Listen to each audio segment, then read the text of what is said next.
जय श्री महाकाल महादेव दरबार में आपका हार्दिक स्वागत है। आज हम लोग वास्तु की इस क्लास में बात करेंगे पूजा कमरे के बारे में। घर में पूजा कमरा कैसा होना चाहिए, कहाँ होना चाहिए, पूजा करते समय हमारी नजर कहाँ होनी चाहिए, हमारी दृष्टि कहाँ होनी चाहिए, भगवान की दृष्टि कहाँ होनी चाहिए। हम आज इस बारे में बात करेंगे, क्योंकि अक्सर आपने लोगों को बोलते हुए सुना होगा, हम तो बहुत पूजा पाठ करते हैं, बहुत भजन कीर्तन करते हैं, पर पता नहीं हमारे घर में दुखों का इतना पहाड़ क्यों टूट पड़ा है, क्यों भगवान हमारी सुनते नहीं है। क्योंकि जब भगवान को घर में आप सही व्यवस्था नहीं देते हैं तो भगवान को वो मान और सम्मान नहीं मिल पाता, तो भगवान उस तरीके से रक्षा नहीं कर पाते, भगवान उस तरीके से जागृत नहीं हो पाते। ये कहा जाता है कि अगर आपका घर इतना बड़ा है कि परिवार के सारे सदस्यों के पास में खुद का पर्सनल कमरा है, तो उस कंडीशन में आपको भगवान के लिए भी एक कमरा निकाल कर देना चाहिए। पर अगर आपका घर अभी इतना बड़ा नहीं है कि परिवार के सारे सदस्यों के पास अपना खुद का सेपरेट कमरा हो, तो कम से कम घर में भगवान को एक कोना सम्मान पूर्वक आपको देना चाहिए। तो चलिए क्लास शुरू करते हैं फिर आज की। कुछ लोगों के घर में आपने ऐसी व्यवस्था देखी होगी कि जो वो लोग सीढ़ी चढ़कर जाते हैं, तो जो लैंडिंग वाला हिस्सा होता है, इसको ये लोग बिल्डर से बात करके थोड़ा सा एक्स्ट्रा बढ़वा लेते हैं, वहां स्लाइडर बना के पूजा का स्थान दे देते हैं। तो ये जो व्यवस्था है वास्तु की, ये अच्छी नहीं है। भगवान बहुत दुखी होते हैं इस चीजों के लिए। और आपने देखा होगा कई लोग सीढ़ी चढ़ के जाते हैं तो सीढ़ी के नीचे कुछ स्पेस खाली बच जाता है, वहां पे वो लोग पूजा का स्थान दे देते हैं। ये भी बहुत बड़ा वास्तु दोष बनता है। भगवान का स्थान, देवों का स्थान, उसके ऊपर अगर आपके पैर पड़ेंगे, आप अपना पैर रख के उस स्थान के ऊपर से जाओगे, तो भगवान आपको जीवन में आगे कैसे बढ़ने देंगे। और एक व्यवस्था होती है वास्तु की कि आप अपने घर के दक्षिण के हिस्से में भगवान को स्थान नहीं दे सकते। जब आप पूजा करो, भजन करो, तब आपका चेहरा पूर्व की ओर दृष्टि करना चाहिए या पश्चिम की ओर दृष्टि करना चाहिए। पूजा पाठ के समय, भक्ति के समय हमारा चेहरा न उत्तर की तरफ हो न दक्षिण की तरफ हो।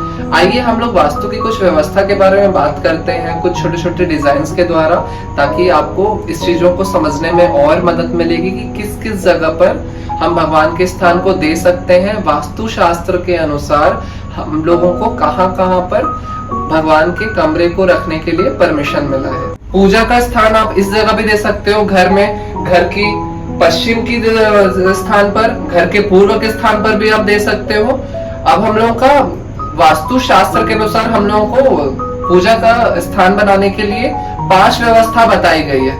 आप रख सकते हो। जो सबसे बेस्ट जो जगह माना जाता है वो आपका होता है नॉर्थ ईस्ट, जो सबसे बेस्ट जगह होता है आपके पूजा के स्थान के लिए। उसके बाद सेकंड बेस्ट माना जाता है आपका घर का पश्चिम का हिस्सा, सेकंड बेस्ट माना जाता है घर का उत्तर का हिस्सा, एक और बेस्ट माना जाता है यहाँ पे नॉर्थ का हिस्सा। इस जगह पर भी आप पूजा का स्थान दे सकते हो। और घर के जो सबसे सेंटर का जगह होता है, ब्रह्म स्थान होता है, यहाँ पर भी आप पूजा का स्थान दे सकते हो। पर आपका प्रयास रहे कि पूजा करते हुए आपका चेहरा या तो पूर्व की ओर रहे या पश्चिम की ओर रहे। पूजा करते समय आपका चेहरा उत्तर या दक्षिण की ओर में नहीं होना चाहिए। अब एक और वास्तु की व्यवस्था देखते हैं। ये हुआ नॉर्थ, ये हुआ साउथ, ये हुआ ईस्ट, ये हो गया वेस्ट। अब लोग क्या करते हैं, इस हिस्से को छोड़ देते हैं, नॉर्थ के हिस्से को, और साउथ के हिस्से में वो लोग एक जगह पे बना देते हैं बेडरूम और एक जगह पे बना देते हैं बेडरूम, और ये बीच का जब स्थान हो गया, इसको आप बोलो या तो स्टोर रूम कम पूजा का घर हो गया। और ये जो जगह होता है ना, पूजा करने के लिए बहुत ही ज्यादा निषेध माना गया है। इस जगह पर हमको पूजा का स्थान बिल्कुल भी नहीं रखना है। अब कुछ लोग क्या करते हैं, जो साउथ ईस्ट का जो जगह होता है, साउथ ईस्ट के जगह में पूजा का स्थान देते हैं। जो आग्नेय का जो स्थान होता है, ये अग्नि का होता है, ये शुक्र का स्थान होता है।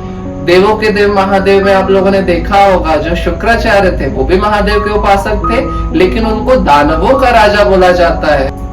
तो कहीं ना कहीं अगर आप शुक्र के स्थान में जाकर आप पूजा पाठ करेंगे तो वो शुक्राचार्य के लिए तो वो जगह अच्छा रहेगा, लेकिन हमारे लिए वो जगह नहीं फलेगा। इसलिए जो अग्नि का स्थान होता है, इस जगह पर भी पूजा का स्थान निषेध बताया गया है। कहीं ना कहीं यहाँ पे पूजा को आप करते हो तो भगवान को वो रिस्पेक्ट नहीं मिल पाता, और वास्तु की व्यवस्था आपको बहुत परेशान करती है, बहुत तकलीफ देती है।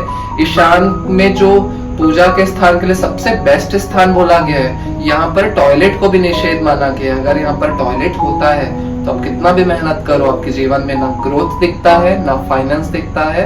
आपके परिवार के सदस्य किसी न किसी तरह के हेल्थ इश्यूज को लेकर भी कंटिन्यू पीड़ित रहते हैं।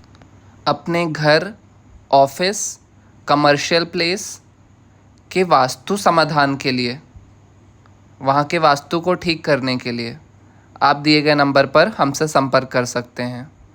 जय श्री महाकाल।